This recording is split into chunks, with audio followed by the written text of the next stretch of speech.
I would say that there's one very, very definitive moment that basically defined the rest of my life. And that was the moment when I discovered MTV. I usually credit that moment with the impetus to apply to Harvard. Tell us about a little girl from Latvia, first time going out of gray into color. So it's almost like going from monochrome to color. What was that emotion like? How did you feel at that point? So my first steps at Harvard Yard were an absolute fairy tale, but they were also very, very real. So there was this whole mythology for me in my mind of what my destiny was, how this gift I have received defined where I was going. So I really got to dive deeper into this fascination I had with how content, media, mythology is created. I remember around that time picking up this famous Buddhist maxim, all that we are arises from our thoughts. With our thoughts, we make our world. And that really resonated with me. What makes our thoughts? The movies, the books, today, the social media we watch. So that was a very interesting way of diving really deeply, applying almost a mathematical precision to understanding what shapes our minds and how do we as human beings create our destiny and our reality, and how media and stories and that famous genie, that little screen, impacts what we are. One of the things I always quote as part of this futurism is that anything and everything that can be digitized will be, because it'll be 1,000 times faster and 1,000 times cheaper. But anything and everything that cannot be digitized, love, harmony, and connection and passion and common sense and heart, soul, spirit, and all of the things that you were speaking about was resonating with me massively, because I talk about the leaders of the future will be anthropologists and psychologists and people who understand humanities as opposed to technology, because we lead and the technology just serves us. And I think a lot of people don't understand that. So it's really refreshing talking to an entrepreneur who has the math background. So you've got that covered. And on the other side, now you're looking at humanities, and actually that convergence, that nexus is really interesting. It's so relevant today in the world of pre-metaverse and everything we're looking at. So I think it's our job, actually, as people who understand both sides, to continue stressing the importance of the human aspect of it. This probably could be the subject of another hours of conversation, because we really have to make a difference in that respect. So with me, what happened is I arrived at Harvard, and because I was like the first student from then yet Soviet Union. Soviet Union fell apart in about a year. So I was the first student from the Soviet bloc to ever apply to an American college, to ever get into an Ivy League school. So it was a big deal. And there was lots of articles, the New York Times, local TV stations. I got an interview with one of the big TV channels, Christian Science Monitor.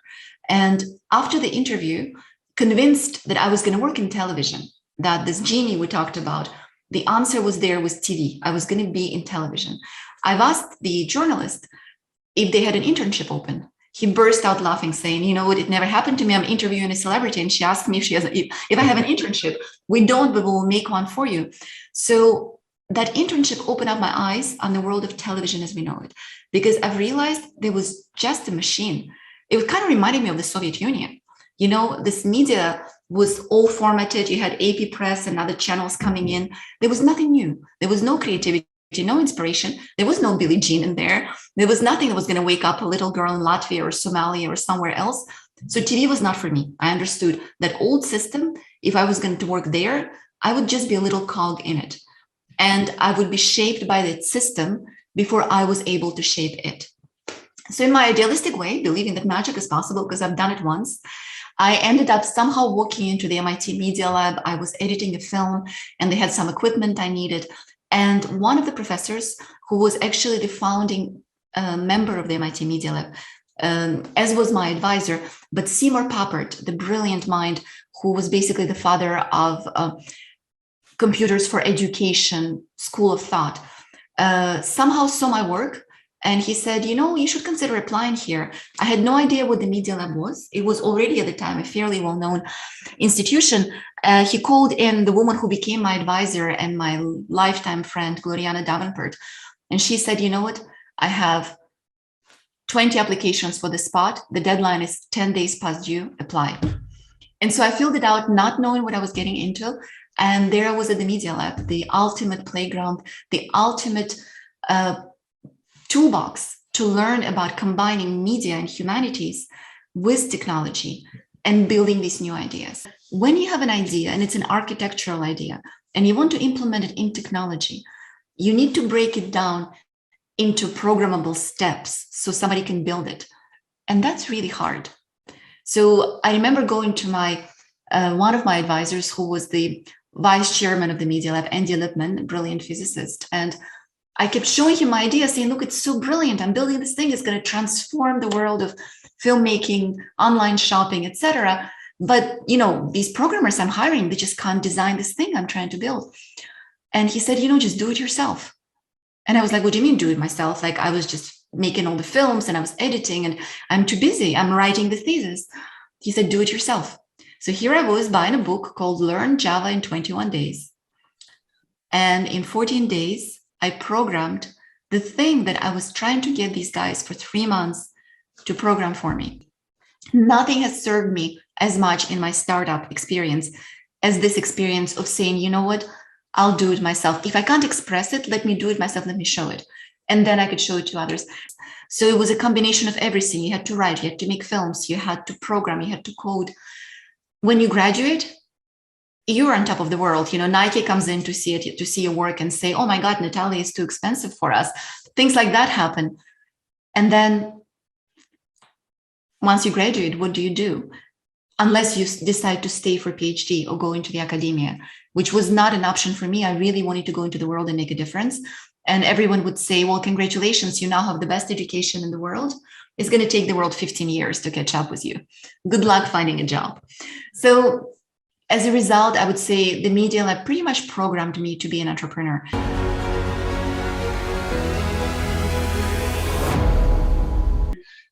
Social media for us is a addiction engine and a manipulation engine, but how did it all start? Because you must have seen the very beginning of it. I started right away writing articles making fun of it.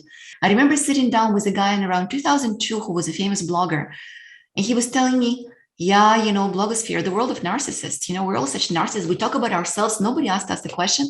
So I remember sticking with that and even coming up with the term ego-friendly. I remember kind of throwing it around saying, wow, we live in such an ego-friendly world. Nobody could have expected the depths of narcissism that hides inside of all of us. At the same time, I think what's very interesting about social media is that it has established a very creative element in us. We're now all storytellers. And our kids are basically growing up as native storytellers. The essence of social media and the way it has formed is it's all about individuals. And individuals usually are all about themselves. And it feeds that narcissistic urge to make us addicted and sell us advertisement. And the only winner really is the company that owns it. As they say in Vegas, you know, the house always wins. So that is the case with social media. But the creative part, the impulse of saying, let me take a photo, let me take a picture. You know what, as a documentary filmmaker, I'm all for it. I think it's fantastic that we're capturing our life, that we're capturing moments that touch us. So that acceleration of social media and our involvement was really our cell phone. And that to me is one of the biggest revolutions that have taken place. Would you agree with that? I think a combination of technology, like you're saying, the bandwidths, the smartphones, the ability to produce the content cheaper, not needing those sensor detector cameras to live in public, because suddenly you could do it just by doing a selfie, and the evolution of mindset. And I'm wondering how you see that, the evolution of mindset. What happened? When did we all become narcissists?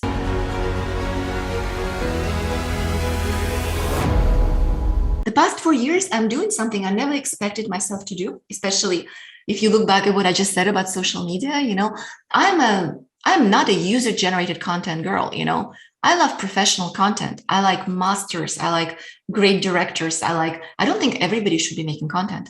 I think it really should be highly edited. So coming from there, what am I doing building a social platform?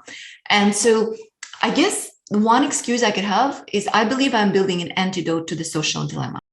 as I mentioned before, the actual fact that we can all now collect our stories is not a bad thing. It's a great thing. We're building the never before seen archive of our lives. And there's a lot of knowledge, a lot of interesting stories that emerge. Now, the problem with social media is that it's just driven by the wrong system. It's driven by the algorithm that is simply designed to make us watch more so we can become more addicted, so it can sell us more. So what I'm doing now is basically creating a social media for groups, which I believe is going to be the next generation of social media. Wind back to my childhood in Soviet Union, I have seen things evolve when nobody expected them evolve. As a teenager, I have seen people believe that that system was there to stay, and a year later was no longer there. So my position is everything evolves, everything moves forward.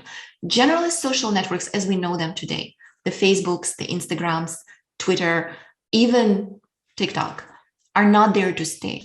So I believe there's a room for the next generation, which is about, it's a social media for groups, a social media that's not about you as an individual, a social media that's about the common story you have with a group. And the advantage of that type of platform is that as an individual, you can navigate a number of groups or tribes or communities that are of interest to you.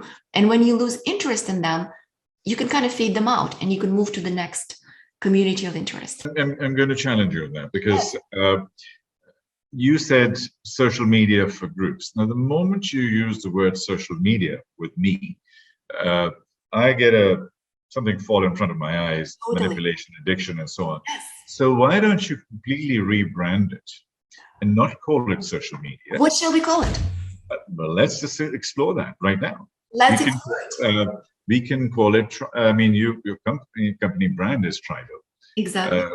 Why not talking about building tribes? Share with me what somebody like me, a CEO of a company, and I'm advising lots of other CEOs and groups and boards and so on. Mm-hmm. Share with me what is the story I tell my other boards that I talk to. Like, because everybody will say, well, it's like Facebook with a different face. Yeah, absolutely. Well, first of all, it's private and it belongs to the organization. So that's the key, because Facebook, as we know, keeps our data. So there's a very, very simple way of saying, look, this is like providing your own private communication platform or social media platform for the group that you could use as a tool to build the culture. So intent-driven, purpose-driven platform, that already is a big differentiation from social media. Social media has no purpose except making us addicted. So how are you different in terms of having a different incentive? Because you want to make money too. So our incentive is very simple. We sell subscriptions to companies, organizations, and then the data is theirs. And it's their platform to shape the culture and to take the group to the purpose that the group has. So if it's a company, it's about motivation, it's about wishing happy birthdays, it's simple things like connecting people spontaneously instead of having them stuck in their silos.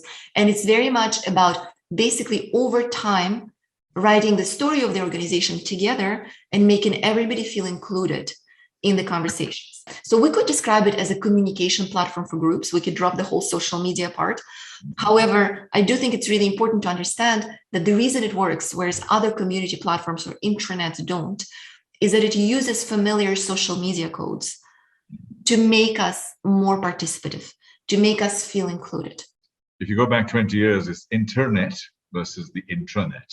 Yeah. So you're effectively taken made it into an intranet, yeah. but you put it on steroids. And you put it in an environment that we understand in the modern world, and some of the tools, the social tools that are there, but also storytelling tools, networking tools, and communication tools.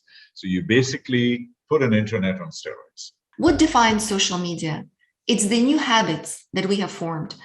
It's not just the technology. It's the way it tapped into our narcissism or our need to promote ourselves. And those are human habits. We come back to the beginning of this conversation. There's technology and there's a human aspect. What I believe is going to make tribal work is two things. First, a presence of leadership in groups that actually has a purpose and intent and wants to lead the group to a certain purpose. Another human element, human factor that's really, really essential today is the fact that social media is no longer an honest environment. Social media is an environment that is, because of the wokeness, because of political correctness, because of all of the pressure on everyone, cannot distribute anything but lowest common denominator, safest, most bland and fake content that we can imagine. So outside of really funny memes, which remain very funny, outside of humor and cute cat and dog pictures, to me, the value of social media content is extremely, extremely low. So groups need private communities. Another trend is millennials, who, when you come to the intranet, the famous intranet of companies, hate it. Just like they also hate Slack, because it's just too much information. But they do love Instagram, they do love TikTok, they do love, Snapchat, and the new generation even more so. So that's an important trend. We give a tool, but we also try to reach out to the habit-forming elements, like the leadership that will curate, like the millennials who love to tell their stories, like the sustainability conversation that doesn't happen today in the digital form within companies. There's a lot of efforts that every company spends on being sustainable, but there is no media platform to exchange about it, unless you consider the email newsletter a media platform. So there's a lot of elements that require storytelling and media that are completely overlooked today in the world of intranets. And companies or products like Slack or Discord that are text focused cannot deliver that media quality of a conversation.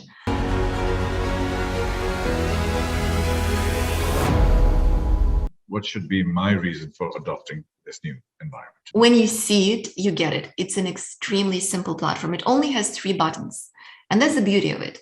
And our idea with Tribo is that any organization, particularly a company, could almost instantly start using it, not as a replacement of the intranet or Microsoft Teams or Slack, but as a very cost-efficient add-on where the story of the organization can be told. So I'll give you an example of a brilliant CEO who onboarded Tribo for his company of 4,000 people, actually in the region where you are, in Dubai and across the Middle East. And what he told me was very simple. All of your explanations, whatever. Here's what I like about this. I have Teams and Oracle and everything else. But if I want to send a video message out to my team to motivate it and make sure everybody got it, we're still using email, which means that people don't necessarily get it.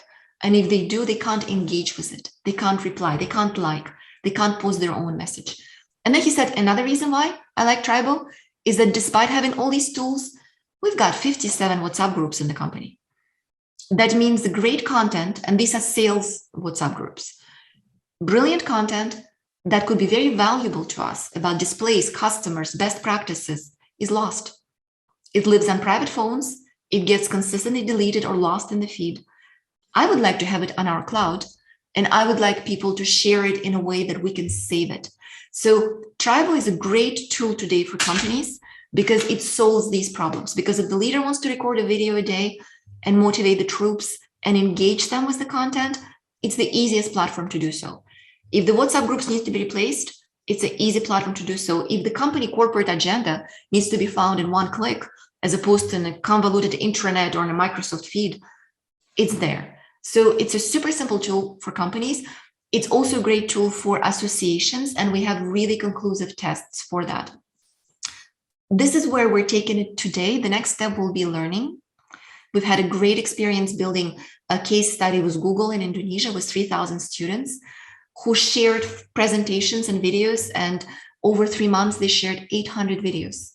And they learned from each other, they connected with each other. So that's the next step where we want to take it. But my idea for Tribo over time is you have a group that needs to communicate, Tribo. You think of Tribo the way you think of Instagram today, or maybe Facebook, because you want to promote your product, or LinkedIn because you want to promote your career. You absolutely nailed it in the last 5 minutes, by the way. So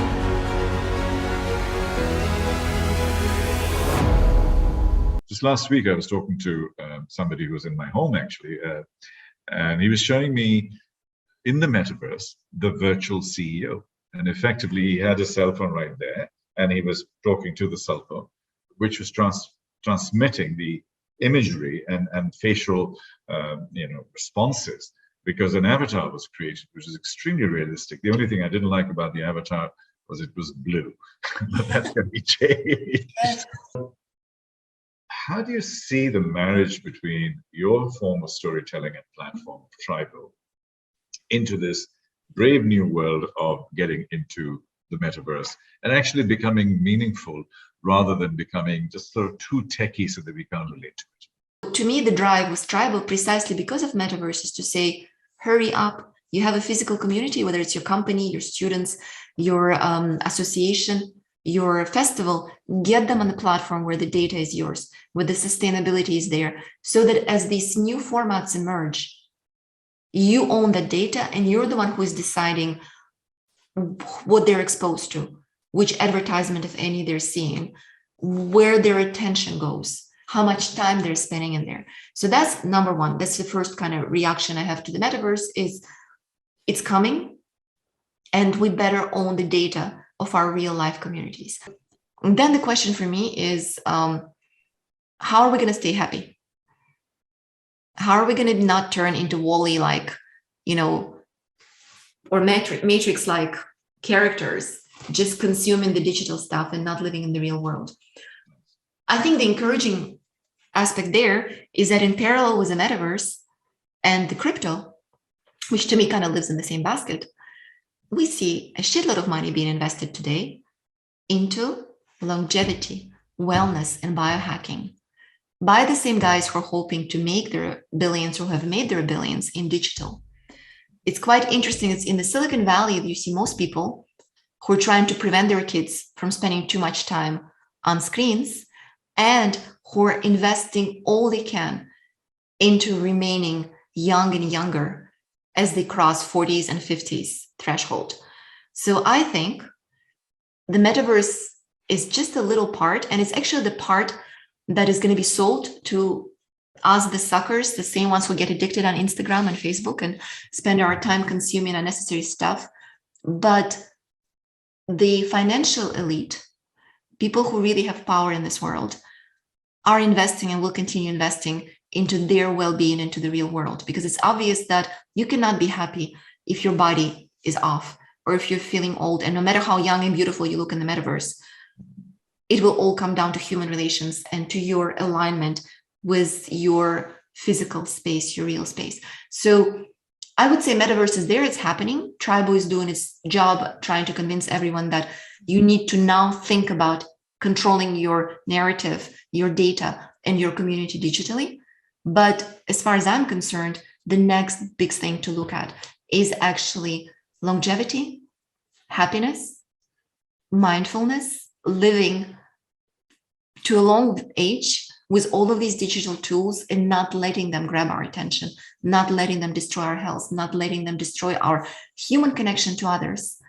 And I think it's that human aspect that, to me, just as soon as we're done revolutionizing the social part and creating an antidote to social dilemma with Tribo, I already see the next step for our technology and for the storytelling, entering the space of making people feel good, building what I call happy tech. So that's my answer to metaverse. Let's fight it. Let's not fight it. Let's accept it, but let's continue building beautiful human experiences.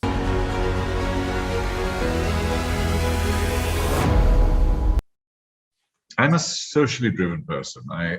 You mentioned the word make a difference many times. One of my companies is called MAD, M-A-D, which stands for make a difference. Yeah. And that's what me as a person, I'm about.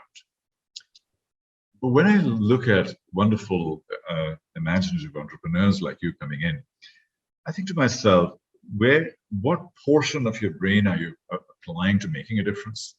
What portion of your energy you're applying for, say, things like Sustainable Development Goals? And how can we make, and you mentioned mindfulness and stuff, and I really can relate to that. But there's 17 SDGs out there. Mm-hmm. How can we find a way to align Tribo to those and genuinely make a difference? Yeah. Because then not only you are the anti-social dilemma, but you are pro-sustainability, pro-ESG, pro all of those groups that can be created. And that would be the new revolution. that forget all of that, go into the future, and this is how we can get into the future. Every ecological problem we're facing today, as far as I'm concerned, is created by the stories that the humanity has told itself in the past 200 years. Everything from the Industrial Revolution to the greed to the media today to the consumption, all of that comes from stories. If there was no advertising for buying all the products, if there was no need to consume this and that, if there was no need to consume too much meat, too much milk, etc., we wouldn't have all of these disasters going on. So let's use media to counteract, and that's the idea. And if we do it in groups where we have more openness to create the conversations, I think that this is the first step where I see Tribo being able to make a difference today. We tend to go into companies and tell them, look, this is not just a social chit chat and happy birthdays or welcome on board. If you're truly doing something that's sustainability related, you better publish it here and you show it to your LPs. And as leaders, you showcase that you're truly thinking about it, that you're not just paying lip service and somebody else is doing this work for you once a month on a paycheck. You know, if the leader is truly engaged leader, if they can intelligently communicate about those ESG goals, about the SDG goals, about inclusivity, if they truly are there supporting women within the company, if they're truly there supporting minorities within the company, if they're truly there saying we're replacing these plastic chairs or these plastic tools in our kitchen. So these are little steps, these are little messages. I think they're so much more important than end of the year report to the board and the LPs. So we can do that. I think we can also do a lot to train leaders to lead better, more mindfully, and also promote wellness at work. Work is where we spend 60 to 80% of our time. And there's a lot of depression and really sad things going on since COVID and since hybrid work has become more prevalent. So why not insist that companies have a media platform internally to provide meditation content, to provide wellness at work content? Why not incorporate things like Ariana Huffington's Thrive platform and things like that? What you're doing, the wonderful classes you're giving, why not incorporate that and offer it to companies as part of the package? So thank you for reminding me that Tribo is not a social media, because I come from traditional media, and reminding me that there is actually a space for editorial content that could be extremely useful to shape the minds and the mindset of people working within companies or participating in associations.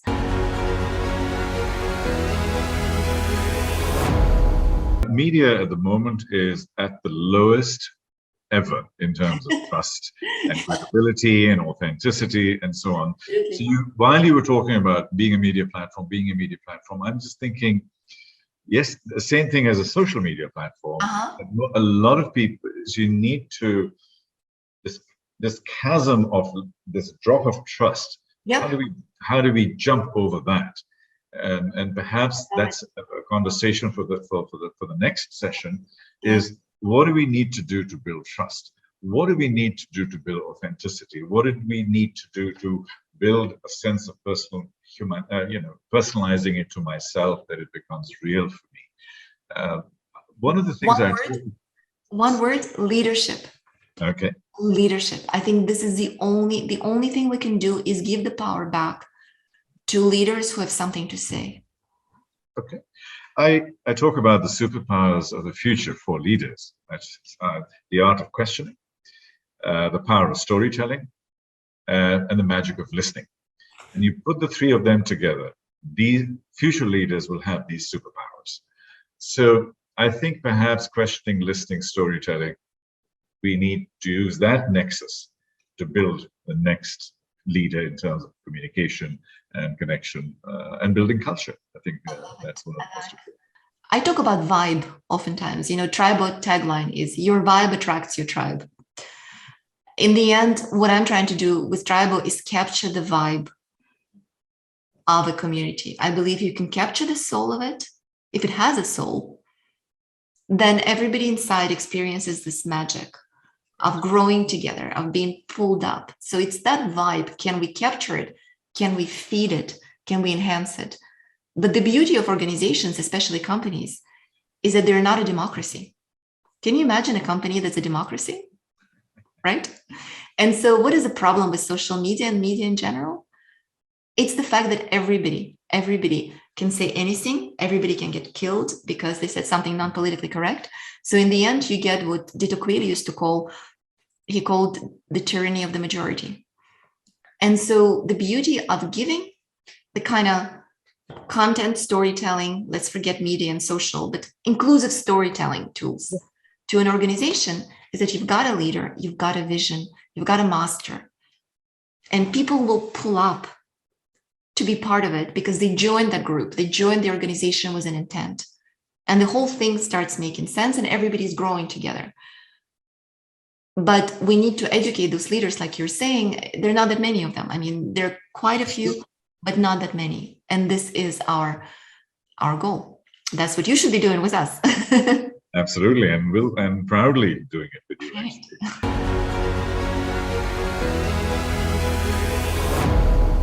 The main impact I would love to have is to have inspired other people, other young people, to recreate what I have seen when I've seen the first MTV video clip, and that has transformed my life, to recreate it, to put it at scale, and create a platform where thousands of amazing masters and experts and teachers can bring up millions and hundreds of millions and billions of young, inspiring souls. And so create that media architecture where we match the mastery, the inspiration, the true talent, the true beauty with our human need to see it, to grow there. I mean, I really believe that as human beings, we're not that different now than we were thousands and thousands of years ago, following the myth and the fairy tales and listening to the Iliad or whatever the stories of our tribes were. I really believe as human beings, we want love, we want beauty, we want amazing, happy experience of life. And I think that we need to go back to those basics. So if I can build a platform that promotes that, it's not going to replace everything else, but perhaps it's going to serve a little bit to bring more light into this universe, and I know it's very fuzzy things to say for a tech entrepreneur. So don't make me repeat it in front of my friends in Silicon Valley, because they would have checked out an hour before. But I know I can tell this to you, I know you understand that aspect. And I think it's so important that we understand how normal human beings think and not how our techie friends believe they should be thinking, and this to me is really, really important. Also, different cultures, different simpler cultures, cultures not spoiled like the West by all the overconsumption, everything. That to me is a real inspiration. If I can bring inspiring stories and tools and knowledge to those cultures where poor young kids are striving to go to great schools, striving to learn, I will be the happiest person, and I would have accomplished what I think I've set out to do. Natalia, on those beautiful inspirational notes, I regrettably are coming to the end of this session. You were genuinely inspirational. You spoke from your heart, so thank you for that. And it has given me a completely new perspective of how you are and what you're trying to achieve. And I think the simplicity of your conclusion, to me, is the most powerful that I've heard in a long time. And at the end of the day, what truly matters are those important things: family and connection, and being able to fulfill our dreams and live with awe and inspiration, and be happy. And I think just simple things like that, if we can do that, I think we have succeeded. So it started with a beautiful story of being inspired by MTV, and now hopefully your story will catalyze and inspire people to the next generation. Thank you. Thank you very much, Natalia. It's been wonderful, genuinely wonderful. Thank you so much. Thank you.